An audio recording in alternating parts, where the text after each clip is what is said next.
नालंदा विश्वविद्यालय प्राचीन भारत में भारत का प्रथम पूर्णतया आवासीय विश्वविद्यालय, जहां बौद्ध धर्म के साथ साथ अन्य धर्म तथा अन्य देशों के छात्र भी पढ़ने आते थे। इसकी स्थापना गुप्त शासक कुमार गुप्त प्रथम ने की। इसकी विशालता के विषय में सुनकर आप दांतों तले उंगली दबा लेंगे। विशाल दीवार से घिरा हुआ परिसर, उत्तर से दक्षिण की ओर मठों की कतारें, प्रत्येक मठ के केंद्र में एक कुआं हुआ करता था। प्रत्येक मठ के सामने एक मंदिर, 7 बड़े कक्ष जहां सेमिनार हुआ करते थे, 300 कमरे जो छात्रों का आवास हुआ करते थे, कई सुंदर बगीचे व झीलें। शिक्षा के लिए आचार्य की 3 श्रेणियां थीं, प्रथम, द्वितीय व तृतीय। छात्रों को प्रवेश के लिए 3 कठिन परीक्षा स्तरों से गुजरना पड़ता था। अध्यापन कार्य मौखिक व्याख्यान, पुस्तक व्याख्या व शास्त्रार्थ द्वारा हुआ करता था। दिन के हर पहर अध्ययन और शंका समाधान की व्यवस्था थी।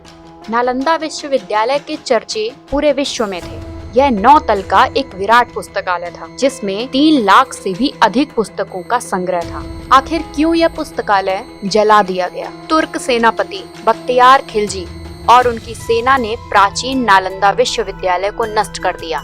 बख्तियार खिलजी ने उत्तर भारत में बौद्धों द्वारा शासित कुछ क्षेत्रों पर कब्जा कर लिया था।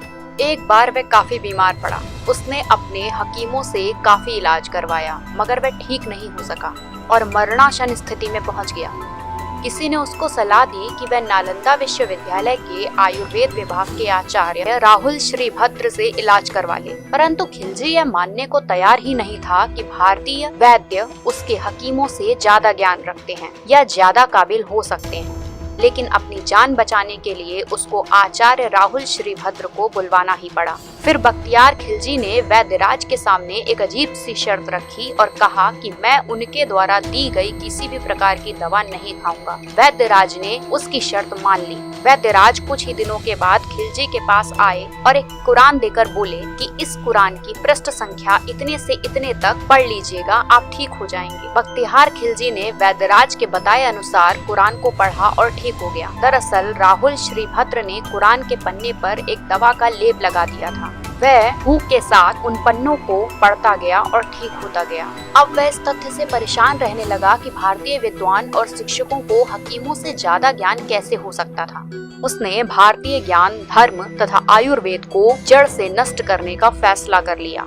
परिणाम स्वरूप खिलजी ने नालंदा विश्वविद्यालय के विराट पुस्तकालय में आग लगवा दी और लगभग 9 पांडुलिपियों को जलवा दिया।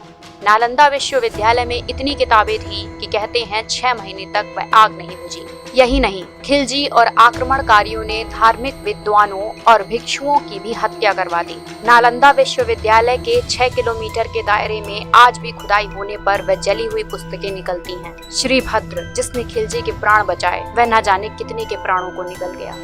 ऐसी और जानकारियों के लिए बोलते रहिए गुड मॉर्निंग मैडम।